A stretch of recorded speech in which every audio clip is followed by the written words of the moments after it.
Hello everyone.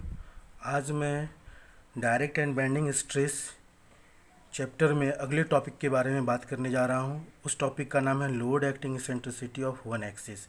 इसमें हमने thin figure draw किया हुआ है पहले से ही। ये 3D डायमेंशन ऑफ कॉलम है, उसका प्लान ये फ्रंट व्यू है और ये प्लान है। इसमें आपको दिखाया जा रहा है कि इस कॉलम पे जो इसेंट्रिक लोड लग रहा है वो P लग रहा है और इसके सेंटर से लोड के बीच का जो डिस्टेंस है वो इसेंट्रिक डिस्टेंस E है, स्मॉल e। फिर हम लोग यहाँ पे एज्यूम कर लिए हैं let A is equal to cross sectional area of the column. तो कौन सा क्रॉस सेक्शनल एरिया? ये जो प्लान है, यह प्लान, इसका जो एरिया है यही क्रॉस सेक्शनल एरिया है। सिग्मा डी क्या है? Direct stress due to load. इस लोड के कारण जो स्ट्रेस लग रहा है डायरेक्ट, उसको कहते हैं हम लोग सिग्मा डी। सिग्मा बी क्या है? Bending stress eight A distance y from neutral axis. Bending stress जो है वो न्यूट्रल एक्सिस से y डिस्टेंस पे जो हो रहा है उसको हम लोग सिग्मा बी कर रहे हैं। अब न्यूट्रल एक्सिस कहते हैं किसको? कैसे पता चलेगा कि न्यूट्रल एक्सिस कौन है मेरा? तो यहाँ पे आप देखिए कि प्लान में दो न्यूट्रल एक्सिस है, एक ये एक्स एक्स और एक ये वाई वाई। ये दो न्यूट्रल एक्सिस है, ठीक है। अब लोड हमारा लग रहा है ये एक्स एक्स एक्सिस पे लग रहा है लोड। देखिए यहाँ पे पॉइंट डी दिखाया गया ब्लैक पेन से। ये इस एक्सिस पे एक्स एक्स एक्सिस पे लोड हमारा लग रहा है पी। उसके अलावा जो एक्सिस बच रहा है वही हमारा है न्यूट्रल एक्सिस। अगर लोड हमारा इस एक्सिस पे लगता है वाई वाई पे, तो फिर न्यूट्रल एक्सिस होता है एक्स एक्स। हम फिर मोमेंट ऑफ इनर्शिया लेते या फिर मैक्सिमम डिस्टेंस लेते जिसको वाई कह रहे हैं हम, जो भी है। तो यहाँ पे फिलहाल हमको वाई वाई एक्सिस के रिस्पेक्ट में ही मोमेंट ऑफ इनर्शिया भी लेना है और वो मैक्सिमम डिस्टेंस भी लेना है, जो कि डिनोट किया जाता है वाई से। डिनोट किया है हम यहाँ पे वाई से। तो यहाँ पे अब देखिए sigma d is equal to load divided by cross sectional area, ठीक है। Sigma b is equal to moment divided by moment of inertia into यही वाई है, मैक्सिमम फ्रॉम न्यूट्रल एक्सिस। अब मोमेंट क्या है? तो मोमेंट होता है the product of force and perpendicular distance.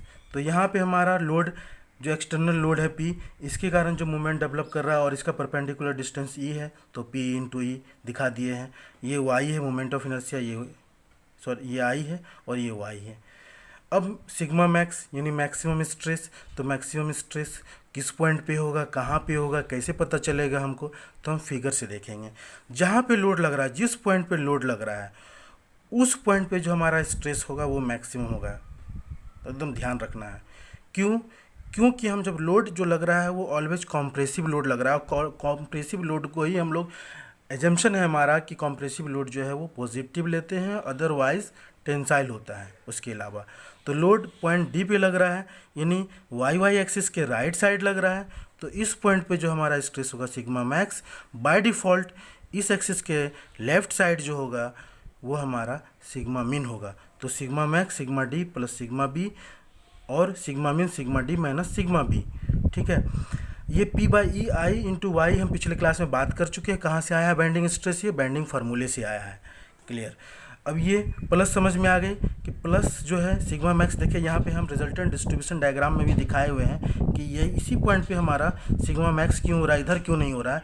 इधर इसलिए नहीं हो रहा है क्योंकि लोड हमारा डी पॉइंट पे लग रहा है और इस पॉइंट के कारण यहाँ पे तो डायरेक्ट सिग्मा डी तो दोनों पॉइंट पे, चाहे वो लेफ्ट साइड हो चाहे वो राइट साइड हो वाई वाई एक्सिस के, दोनों साइड सिग्मा डी जो है वो मैक्सिमम ही होता है क्योंकि वो कॉम्प्रेसिव है, पॉजिटिव ही होता है, okay. But sigma b plus positive भी हो सकता है, नेगेटिव भी हो सकता है। तो वो लोड पे डिपेंड करता है। लोड लग रहा है राइट साइड में तो यहाँ पॉजिटिव होगा और उसके अलावा जो लेफ्ट साइड है वो खुद ब खुद नेगेटिव होगा, जो कि हम यहाँ सिग्मा मिन सिग्मा बी दिखाए हुए हैं। यही पढ़ना था। अब हम आपको एक बार और समझा देते हैं अपने हम डायग्राम से कि प्लस और माइनस, ये हम एक पेपर का कटिंग लिए हैं, कॉलम का ये प्लान के शेप में है। आप देखिए यहाँ पे, ये देखिए ये एक्स एक्स एक्सिस है और इसको हम मान लिए हैं, इसको मान ली इधर, ये हमारा वाई वाई एक्सिस है। अब देखिए लोड आपका यहाँ लग रहा है, क्लियर।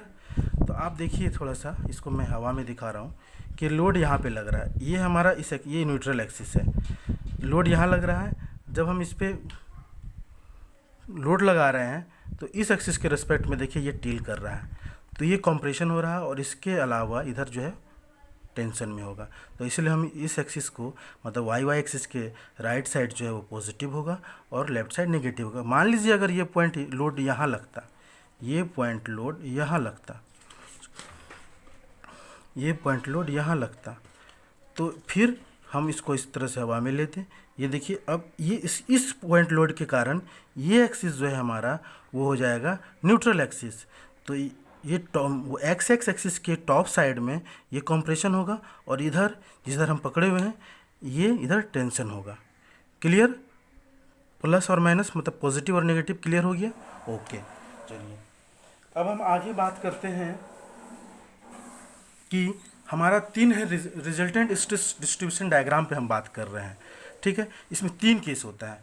3 केस की कभी ये हो सकता है कि डायरेक्ट स्ट्रेस बड़ा हो जाए, पहला केस। दूसरा केस ये हो सकता है कि बेंडिंग स्ट्रेस बड़ा हो जाए। तीसरा केस दोनों बराबर हो जाए। तो तीनों केस में रिजल्टेंट स्ट्रेस डिस्ट्रीब्यूशन डायग्राम कैसा होगा वो हम देख लेते हैं कैसा होगा। तो case 1 sigma d greater than sigma b. Sigma max तो जानते हैं कि sigma d plus sigma b, ये तीनों केस में प्लस है और तीनों केस में माइनस होगा। बस इस पर डिपेंड करेगा कि कौन पॉजिटिव होगा कौन नेगेटिव होगा, या फिर दोनों पॉजिटिव होगा, या फिर एक पॉजिटिव होगा और एक जीरो होगा। क्लियर?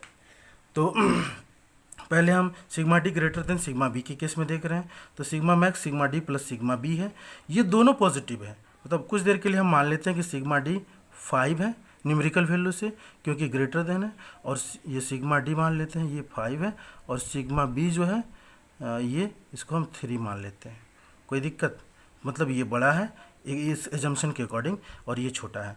बट दोनों अगर हम दोनों को ऐड करेंगे तो 5 + 3 = 8, ये तो पॉजिटिव ही होगा ऑलवेज। देखिए यहाँ लिखे हुए हैं ऑलवेज पॉजिटिव। सिग्मा डी भी क्या होगा इस केस के लिए 5 - 3 2 होगा, ये भी पॉजिटिव ही होगा। देखिए यहाँ पे तो इस केस में दोनों जो हमारा है पॉजिटिव डायरेक्शन में ही डायग्राम बनेगा, resultant stress distribution diagram.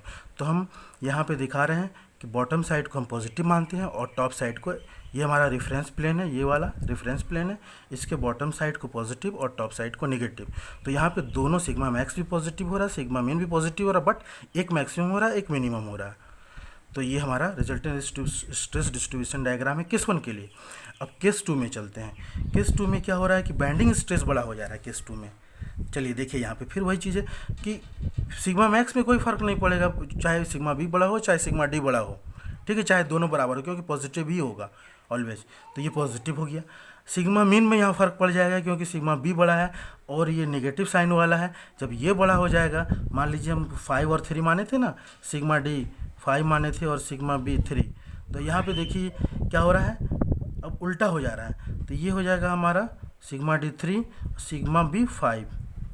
Clear? तो 5 - 3 इसका साइन बड़ा है तो -2 हो जाएगा, यानी नेगेटिव हो जाएगा। और नेगेटिव जब हम डायग्राम ड्रॉ करेंगे तो नेगेटिव टॉप साइड में लेते हैं रेफरेंस प्लेन के। तो देखिए ये नेगेटिव दिखा रहे हैं और ये पॉजिटिव दिखा रहे हैं। तो यही हमारा रिजल्टेंट स्ट्रेस डिस्ट्रीब्यूशन डायग्राम है। जब हम प्रॉब्लम सॉल्व करेंगे तो वहाँ जो भी केस आएगा उसके अकॉर्डिंग सॉल्व करेंगे। अभी हम थ्योरी पे बात कर रहे हैं। अब लास्ट केस देख लीजिए, सिग्मा डी = सिग्मा बी, दोनों जब बराबर हो जा रहा है तो उस केस में तो ये पहला मैक्सिमम तो पॉजिटिव होगा ही, मिनिमम क्या हो रहा है, दोनों बराबर हो रहा है तो 0 होगा, जिसका स्ट्रेस डिस्ट्रीब्यूशन डायग्राम ये है जो आपको दिख रहा है। आज के लिए इतना ही। Thank you.